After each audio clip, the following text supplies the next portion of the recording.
আসসালামু আলাইকুম, স্বাগতম ট্র্যাডিশনাল লাইফ উইথ বর্ণাতে। আজ আমি আপনাদেরকে দেখাবো যে সালাম ভাইয়ের বাড়িতে আজকে আমাদের কীরকম আপ্যায়ন করে, কী কী দিয়ে আপ্যায়ন করে। তো সকালবেলা উঠে কিন্তু আমরা খাওয়া দাওয়া করে ঘুরতেছিলাম। তো এদিকে দেখা যায় যে আমাদের আপা চাউল ভিজে চাউল গুঁড়ি করে নিয়ে আসলো আরেক বাড়ি থেকে। ওই দেখা যায় যে আসতেছে আপা তার ছোটো ছেলের গুঁড়ি নিয়ে চাউল গুঁড়ি করতে গেছিলো। তো চাউল গুঁড়ি করে নিয়ে কিন্তু আপা আসতেছে। এত দেরি লাগলো আপা?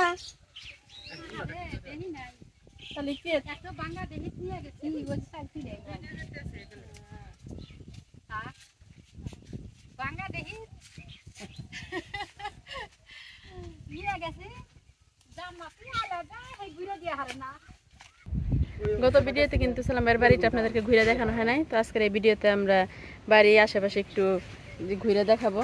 তো এই বাড়ির সামনে একটা জমি যেখানে মরিচের চারা গাছছে। তো যেদিন চারা গাছছে ওই দিন রাত্রে প্রচুর পরিমাণে বৃষ্টি হয়, আর বৃষ্টিতে কিন্তু চারাগুলো একদম সব ইয়ে হয়ে গেছে, গাছগুলো সব শুয়ে পড়ছে। কয়েকটা আমাদের যে শোলা দিয়ে বান দিয়ে দিছে ওই দিন মনে হয় আর কয়েকটাই আসছে। মামা আসছে কামরাঙ্গা গেছে ফুল আইছে খালি। আপনাদের বাড়িটা কিন্তু আসলে অনেক বড়, সেভাবে আপনাদেরকে ঘুরে দেখানো হয় নাই। তো আজকের এই ভিডিওতে কিন্তু ঘুরে আপনাদেরকে দেখাবো বাড়িটা। এই দেখতেছেন আপনাদের বাড়িটা কিন্তু বিশাল বড় একটা বাড়ি। ভালো আছেন মামি? হ্যাঁ আছি ভালোই। আমরা বললাম যে মামি কই, নিয়ে আসেন কে মামি রে।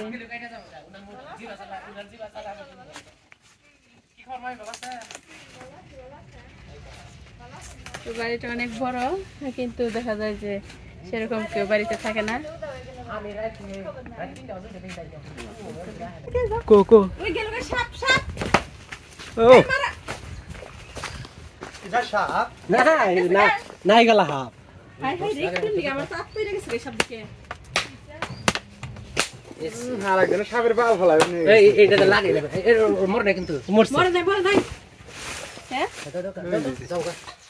কত সাপি কি সাপ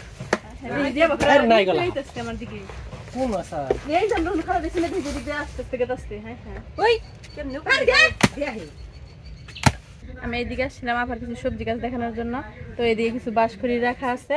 তো আমার একটু পরে তাকায় দেখি যে আমার পায়ের কাছে একটা সাপ। তো বুঝতেছি না যে সাপটা বাঁশখড়ির মধ্যেই ছিল নাকি লাউ গাছেই ছিল। তাকানোর সঙ্গে সঙ্গে দেখি লাভ করে, ওইখান থেকে এক লাভ দিয়ে কিন্তু আমি এখানে সাপটা দেখে চলে আসছি। অনেক ভয় পাইছিলাম। তো যাই হোক মামা ওইটা সাপটা সবাই মিলে মারলো। আর এদিকে কিন্তু মাশাআল্লাহ একটা লাউ গাছ হয়েছে, আবার অনেক সুন্দর, তাতে লাউ আসছে। তো ওইখানে কিন্তু চাল কুমড়ো আছে, গাছে অনেক চাল কুমড়ো পাকা আছে। আবার এইদিকে দেখা যায় যে কাঁচা চাল কুমড়ো আছে। তো দেখি আপা চাউল গুঁড়ি করে নিয়ে গেল, দেখি আপা কি করতেছে চাউলগুলো দিয়ে।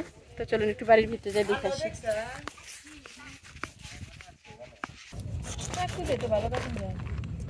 তাও এই দেশে চাকু মামা সে মালয়েশিয়াতে মাছ কাটার চাকরি করতো। দেখছেন মামা কি করলো? আমার ডিম কেটে হলেছে নাকি? না ডিম কাটে নাই। দুলাভাই কিন্তু হাটে গেছিল, হাট থেকে আমাদের জন্য বিশাল বড় একটা মাছ কিনে নিয়ে আসছে। তো আমাদের মামা মাছটা কাটে দিতেছে সুন্দর করে। মাছটা ওই ডিম টুক বাইর করে ফেলাইলে খুব লাগবে। দাঁড় আছে তো ছুরিটার মধ্যে পিছলে যে কাগজটা পিছলে।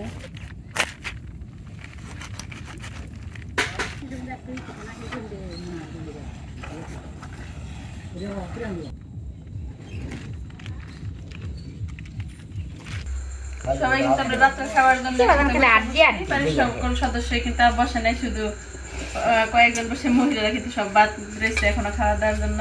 তো আপা আমাদের সবাইকে বাইরে দিতেছে। দুটো বাইরে দেন আপা। এই না খাবো না, হ্যাঁ সাদা ভাত করি আমাদের বাড়ি নেই, পাড়াই নেই।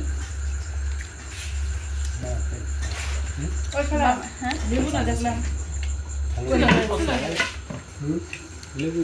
লেবু আছে কি দেখছে দুটো বানি গাছ ছিল কেবল পোলাও খাইলাম না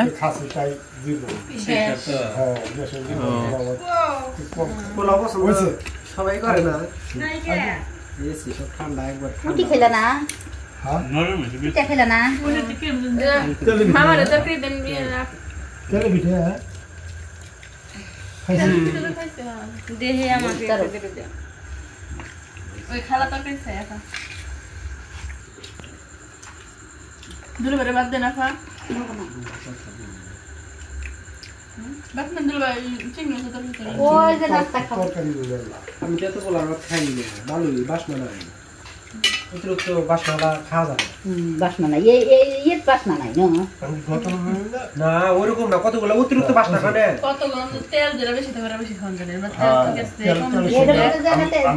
কম আমার জন্য তেল কম দেয় তাও মেলাডি খাই তেল বেশি দিলে এই একটা লাউ খাবো না আমি একটা লাউ খাই খাবো। না। গ্যাস বেশি তেল আর খাওয়া যায় হ্যাঁ গ্যাস হয় খালি। এখানে কালো জিরা বাদামি চাল এগুলো আর পোলাও চাল পায়েস ওই খাওয়ার পরে সবার প্লেটে আবার দিয়ে দিলে তাই আর ডাকছি সালিশ আর যে সালিশ কারো কাশলি চেয়ারম্যান এই থাকবো না হে না করে নাই যে থাকবো না হে কাই লোক গেছে যে ওই তোমরা এই জায়গায় একদম সালিশ করছি কাই লোক বেহের মোবাইলে জিজ্ঞেস করছি রাতের খাবার দাবারটা কিন্তু শেষ আমি রাতের খাবার খাই কিন্তু পায়েসটা হাতে নিয়ে বাইরে চলে আসলাম দেখা যায় বাড়ির কিছু সদস্য এখনো খাওয়ার বাকি আছে তাদের জন্য জায়গা করে দিয়ে আসলাম তারা সবাই বসে ওইখানে খাইতেছে আর বাকি যারা খাওয়ার ছিল তারা বসে এখানে খাইতেছে আর পায়েসটা নিয়ে কিন্তু আমি বাইরে চলে আমি আসলাম এখনো খাইতেছি নি হ্যাঁ পায়েসটা অনেক মজা হয়েছে তো তার জন্য বেশি করে নিয়ে আমি বাইরের দিকে চলে আসলাম যে এখানের দিকে হাঁটতে হাঁটতে খাই পায়েসটা শেষ করি